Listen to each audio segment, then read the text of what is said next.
Now I am taking polyamides. Polyamides means amide linkage is present between the monomer units. For example, C double bond O NH, it is called amide linkage. अगर इस तरह का C double bond O NH अगर बीच में किसी भी linkage दो जब मोनोमर यूनिट आपस में कंबाइन होती है तो इस तरह का लिंकेज से वो ऐड है तो उसको कहा जाता है हमारा एमाइड लिंकेज। आप लोग देख सकते हैं यहाँ पर नीचे की तरफ जो पॉलीमर बना हुआ है NH और यहाँ पर C डबल बॉन्ड O, इस तरह से लिंकेज है तो उसको कहा जाता है एमाइड लिंकेज। तो पॉली एमाइड लिंकेज जिसमें होता है उसको हमने दो टाइप से डिस्ट्रीब्यूट किया है। फर्स्ट हमारा नायलॉन 66 है और दूसरा वाला हमारा नायलॉन 6। अब nylon 66 how you prepare nylon 66 और इसका नाम नायलॉन 66 क्यों है? नायलॉन तो आप लोग जानते हैं कि नायलॉन की रस्सी और नायलॉन का बहुत सारे मटेरियल नायलॉन से बनाए जाते हैं। नायलॉन फाइबर जो रहता है वो यूज में आता है, लेकिन एक तरह का होता है नायलॉन 66 और दूसरा 6, इसे 66 ही क्यों कहा जाता है? तो इसका जो मोनोमर यूनिट होती है, तो पहले मैं आपको नायलॉन 66 बता रही हूँ, then I will explain about nylon 6। तो फर्स्ट विल टेक नायलॉन 66। तो इसके दो मोनोमर से पहला मोनोमर है इसका हेक्सामिथिलीन डाईएमीन और दूसरा है एडिपिक एसिड। तो फर्स्ट मोनोमर का फार्मूला देखेंगे हेक्सामिथिलीन, तो CH2 ग्रुप जो होता है वो होता है हमारा मिथिलीन ग्रुप। तो क्योंकि इथिलीन से मिथिलीन CH2 ग्रुप है ये वाला, तो और ये 6 है इसलिए हेक्सामिथिलीन। और डाईएमीन, डाई का मतलब होता है 2, इस तरह से एमिनो ग्रुप इसमें 2 है NH2 और इधर भी है हमारा NH2, इसीलिए इसका जो नाम है वो है हमारा हेक्सामेथिलीन डाईएमीन। तो अब इसे 66 क्यों कहा है? तो आप देख सकते हैं यहाँ पे 6 कार्बन है, ये कार्बन हमारा कितना है 6 है, यहाँ तो है ही नहीं कार्बन आसपास, NH2 ग्रुप है तो कार्बन 6 है। एक तो ये वाला हो गया 6। अब दूसरे का हम फार्मूला देखते हैं, दूसरा हमारा है एडिपिक एसिड। तो एडिपिक एसिड का फार्मूला इस तरह से बनता है, इसमें मिथिलीन ग्रुप, इसमें CH2 हमारे 4 है और यहाँ पे भी C डबल बॉन्ड है, यहाँ पे भी C डबल बॉन्ड है। टोटल हमारे हम कार्बन अगर काउंट करें पूरे कंप्लीट फार्मूले में तो यहाँ पर 4 है और यहाँ पर 1 और यहाँ पे 1, तो इस तरह से टोटल 6 कार्बन हमारे काउंट है। तो एक तो ये वाला 6 और दूसरा मोनोमर एडिपिक एसिड वाला 6, दोनों एक इसका 6 और दूसरा इसका 6, दोनों मिलकर हो गए हमारे 6, इसलिए इसका नाम हुआ नायलॉन 66, क्योंकि दो इस तरह के मोनोमर से कंबाइन होकर बनता है कि जिसमें कार्बन जो होते हैं वो 6 होते हैं, इसीलिए इसको नायलॉन 66 नेम दिया। अब ये तो उन दोनों के फार्मूले में। अब इनको एडिशन के लिए वही वाली प्रोसीजर, जब भी आप प्रोसीजर करते तो उसमें लिंकेज इसी तरह का आना चाहिए, C डबल बॉन्ड और बीच में आना चाहिए NH। तो वापस हम लोग यहाँ से स्टार्ट करते NH2, तो H हमको ड्रॉप करना पड़ेगा क्योंकि वही पहले जैसी मेथड हमारी रहेगी कि H जो रहता है वो दूसरे वाले के OH से रिएक्ट करके H2O को लिबरेट करेगा, इसलिए।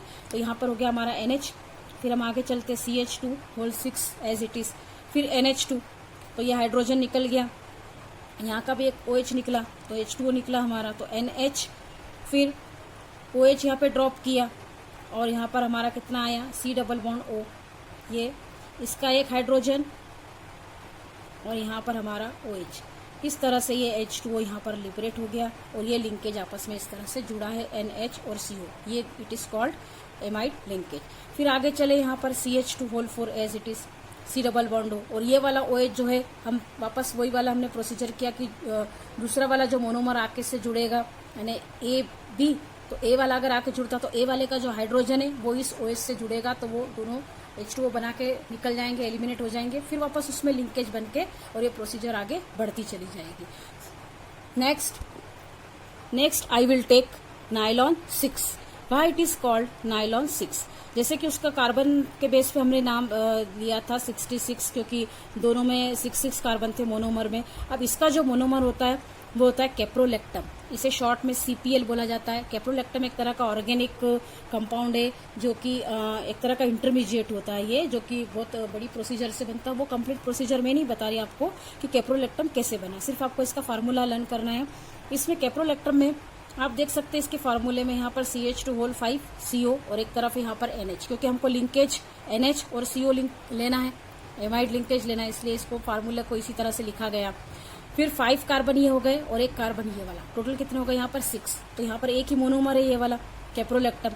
ये कैप्रोलेक्टम में हम इसके फार्मूले को इस तरह से भी लिख सकते हैं राउंड फॉर्म में। ये 5 बार हमने CH2 लिख दिया, 1 2 3 4 5, और एक तरफ यहाँ लिख दिया C डबल बॉन्डो का इस तरह से, NH को इस तरह से लिख दिया। अब क्या होगा कि जब दूसरा कैप्रोलैक्टम आएगा, यानी दूसरा इसकी मोनोमर यूनिट जुड़ेगी, तो वो इस तरह से जुड़ेगी कि एक का CO दूसरे के NH से जुड़ेगा, तो ये बन गया हमारा बीच में CONH यानी एमाइड लिंकेज। फिर इस NH से सपोज यहाँ पे कोई जुड़ रही यूनिट, तो वहाँ वो CO वाली जुड़ेगी यूनिट, तो NHCO फिर लिंकेज बन गया। इस तरह से यूनिट आपस में जुड़ती चली जाएगी और वाटर मॉलिक्यूल लिबरेट होते चले जाएंगे और ये हमारा बन जाएगा यहाँ पे नायलॉन 6। इसमें आपको इस तरह से एन करके बताना। आप कैप्रोलैक्टम को आपके बुक में इस तरह से दिया हुआ है, इसलिए मैंने यहाँ पे आपको इस तरह से लिख के भी बता दिया। आप चाहे तो ऐसा भी लिख सकते हैं और इस तरह से भी लिख सकते हैं कि डबल बॉन्ड O और यहाँ पर NH इस तरह से लिखा हुआ है और कैप्रोलैक्टम में इसमें से -H2 आपको निकालना है। फिर वही वाली यूनिट आपको इसमें लिंकेज लिखना है NH और यहाँ पे C डबल बॉन्ड O। उन्हें अब ये किस तरह से जुड़ेगी, इसमें जुड़ती भी नहीं बताइए, मैं आपको बता देती। C डबल बॉन्ड O, अगला वाला आया तो यहाँ पे NH जुड़ा इस वाले के साथ में, फिर नेक्स्ट CH2 आएगा, फिर वापस से NH, इस तरह से जुड़ते चले जाएंगे और ये पूरा कंप्लीट नायलॉन 6 का यूनिट तैयार हो जाएगा। Next types of polymerization is resin formation. Next हमने जो टाइप लिया है कि प्रिपरेशन ऑफ रेजिन, यानी रेजिन किस तरह से बनते हैं, तो हमारा नेक्स्ट था फॉर्मेल्डिहाइड रेजिन। अब फॉर्मेल्डिहाइड रेजिन को 2 पार्ट्स में हमने डिवाइड किया हुआ। फर्स्ट पार्ट है हमारा फिनॉल और सेकंड वाला पार्ट है हमारा मेलामाइन। तो फिनॉल जो है उसमें भी हमने 2 पार्ट करके हम लोग पढ़ेंगे। फिनॉल में हम 2 टाइप से लेंगे, दोनों में मोनोमर यूनिट फिनॉल है, इसलिए हमने फिनॉल लिया हुआ है। फिनॉल में एक तो पहला है हमारा नोवोलैक।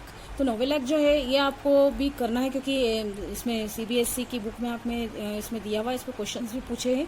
तो नोवोलैक है और दूसरा है बेकेलाइट। तो बेकेलाइट दोनों ही इंपॉर्टेंट है और प्रैक्टिकल पर्पज से भी इनका पूछा जाता है, इनकी प्रिपरेशन मेथड बहुत पूछी जाती है। बेकेलाइट की तो बिल्कुल पूछी जाती है, तो इस तरह से ये भी आपको करना। तो फिनॉल को हमने 2 पार्ट में किया है, पहला हमारा नोवोलैक और दोनों में सेम है मोनोमर यूनिट। सिर्फ डिफरेंस कहाँ पर है मैं आपको यही लिखा है मैंने, दोनों में हमने फिनॉल और फॉर्मेल्डिहाइड दोनों ही लेना है। 2 इसमें यूज में आती है मोनोमर यूनिट, जैसे कि हमने बताया कि कंडेंसेशन में 2 डिफरेंट टाइप की मोनोमर यूनिट होती है, A और B। तो इस तरह से एक तो हमारी हो गई फिनॉल और दूसरी हो गई हमारी formaldehyde.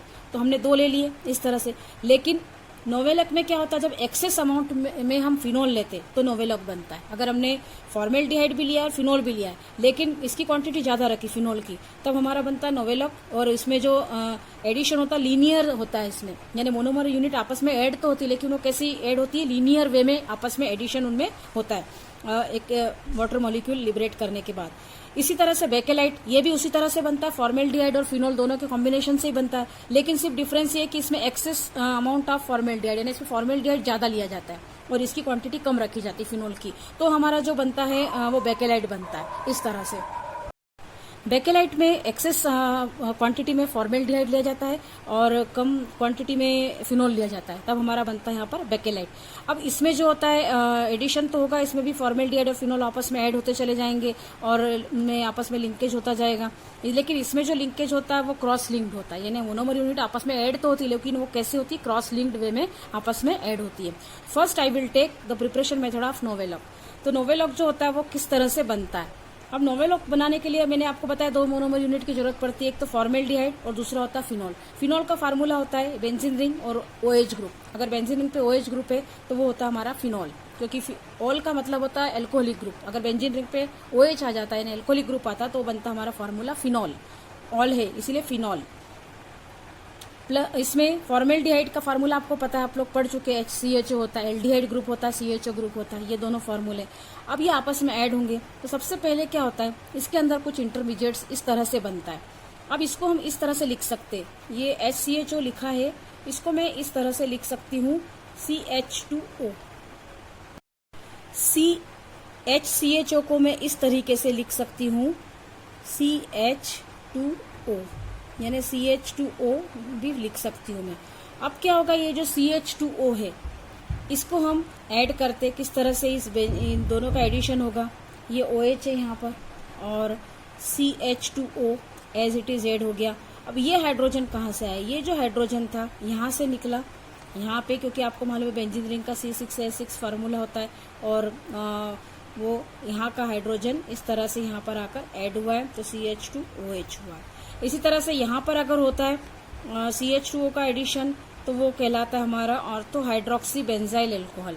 Benzyl alcohol ortho position पर हाइड्रोक्सी ग्रुप है तो इसलिए इसको कहा जाता है ऑर्थो हाइड्रोक्सी, और पेरा पोजीशन पर है तो इसीलिए इसका नाम है पेरा हाइड्रोक्स। पेरा है ना नीचे की तरफ इस वाली पोजीशन में है आर्थो पोजीशन पर अगर हाइड्रोक्सी बेंजाइल ग्रुप अटैच्ड हो, हाइड्रोक्सी ग्रुप, तो उसको कहा जाता है आर्थो हाइड्रोक्सी। और ये पेरा पोजीशन पे अगर अटैच्ड हो तो उसको कहा जाता है पेरा हाइड्रोक्सी बेंजाइल अल्कोहल। तो बेंजाइल अल्कोहल इस तरह से इसका नेम हुआ। तो अब ये CH2OH कैसे बना, ये दोनों तरह से बनते हैं, ऑर्थो हाइड्रोक्सी भी बनता है और पेरा पोजीशन वाला भी इस तरह से ये बनते हैं।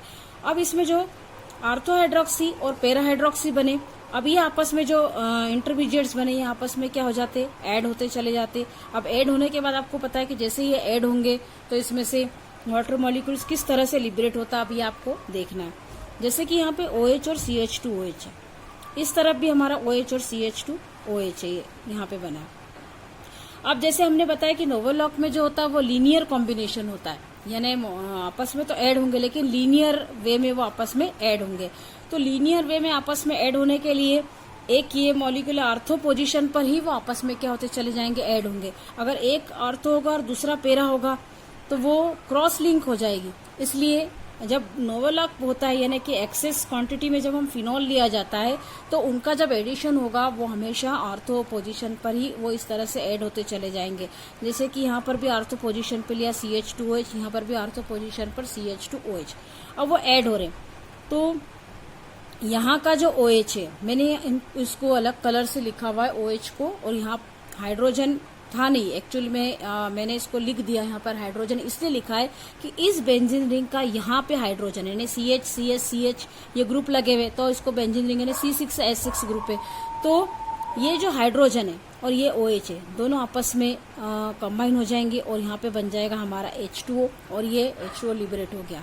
अब जो बची हुई यूनिट है हमारी CH2 OH, यहाँ पे CH2, इस तरह से बची हुई यूनिट आपस में ऐड हो गई, और ये CH2 फिर वापस इसका CH2 नेक्स्ट वाला, फिर आर्थो पोजीशन वाला ऐड होता चला जाएगा, और ये लिंक जुड़ती चली जाएगी और वो लीनियर वे में जुड़ेगी, और इसको कहा जाएगा नोवोलैक।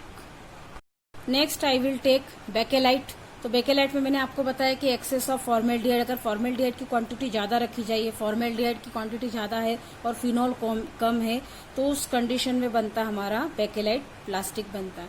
तो बेकेलाइट का जो नेम है वो बैकलैंड साइंटिस्ट के नेम से, यहाँ S नेम लिखा है, इसका मतलब है साइंटिस्ट नेम है बैकलैंड, तो इसने सबसे पहले इसे बताया था, इसलिए बैकलैंड के नेम से बेकेलाइट इसका नाम रखा गया। तो फिनॉल और फॉर्मेल्डिहाइड आपस में ऐड हो रहे, लेकिन किस कंडीशन में हो रहे हैं, वो एक्सेस ऑफ फॉर्मेल्डिहाइड, यानी फॉर्मेल्डिहाइड ज्यादा है और फिनॉल कम है। तो अब ये एडिशन किस तरह से हो रहा है, इसमें भी एडिशन हो रहा है, लेकिन उसमें तो आर्थो पोजीशन पर ही थे दोनों ऐड होने वाले मोनोमर यूनिट थी, लेकिन अब आप इसमें देख सकते हैं एक की आर्थो पोजीशन है और दूसरे की पेरा पोजीशन पे वो ऐड हो रहे, एक आर्थो और दूसरा पेरा, तो इस तरह से क्रॉस लिंक ऐड होते चले जाएंगे। अब इसका हाइड्रोजन निकला यहाँ से एक हाइड्रोजन निकला, इस OH को लेकर उसने H2O निकाल दिया, तो यहाँ पर हो गई CH2 यूनिट, तो ये यहाँ पर इस तरह से CH2 जुड़ी। फिर अब ये नीचे वाला है तो वो और दूसरे मॉलिक्यूल से इस तरह से वो ट्विस्ट हो जाएगा और वो CH2 से जुड़ेगा। अब ये आप देख सकते हैं नीचे की तरफ CH2, फिर ये वाला यहाँ पे ऐड हुआ CH2। तो अब इसको हम लोग इसको बड़े फॉर्म में इस तरह से देख सकते हैं कि कैसे फॉर्मेशन हुआ है, ये इस तरह से बना है। यहाँ पे आपको डायग्राम बनाते समय बहुत केयरफुली बनाना है और इसका डायग्राम बिल्कुल सही बनाना है, क्योंकि बेकेलाइट का पूछा जाता है। तो बेकेलाइट में ये इस तरह से मैंने यहाँ पर बताया है साइड में कि वो किस तरह से बनता है। यहाँ पे आर्थो पोजीशन पे और यहाँ पर वो पेरा पोजीशन पे, और ये क्रॉस लिंक आपस में जुड़ रहे हैं। तो क्रॉस लिंक से इस तरह से जुड़े हैं कि यहाँ पर एक CH2 और वो नीचे वाला जो था पेरा पोजीशन वाला CH2 इस तरह से वो ट्विस्ट होके यहाँ है, और फिर ये CH2 फिर नेक्स्ट वाले का वापस ये वाला पोजीशन आ गया, और OH इस तरह से एक एक यूनिट लीनियर और एक क्रॉस लिंक इस तरह से होता जाएगा। ये क्रॉस लिंक में इस तरह से जुड़ेंगे कि यहाँ पे CH2 फिर यहाँ पे CH2 फिर यहाँ CH2 यहाँ CH2, इस तरह से ये आपस में जुड़ेंगे। लेकिन यहाँ डायग्राम बनाते समय आपको बहुत केयरफुली ये देखना है कि यहाँ पे जो मैंने लाइन बनाई है ये आर्थो पोजीशन पे दिख रही है, ऊपर की तरफ आप देख सकते हैं यहाँ CH2 दोनों आर्थो पोजीशन पे बनी हुई है, लेकिन ये नीचे की तरफ जो मैंने बनाई है यहाँ पे पेरा पोजीशन वाली दिख रही है आपको। यहाँ पे ये नीचे ऊपर वाले इसमें नहीं लिखी बनाई है, ये नीचे वाले इसमें पोजीशन पे बनाई है। CH2 यहाँ पे जुड़ रहा है, इसमें भी यहाँ नीचे की तरफ जुड़ रहा है, यहाँ पे भी इस नीचे की तरफ वाली पोजीशन पे यानी पेरा पोजीशन की तरफ आपको बताना है, यहाँ पर नीचे की तरफ बताना है इसको। फिर OH यानी ये ट्विस्ट हो गया है और इस तरह से ये आपस में जुड़ती चली गई है। यहाँ पे OH और ये आपस में क्या हो रही है, जुड़ती चली जा रही है, और ये हमारा बन गया बेकेलाइट प्लास्टिक।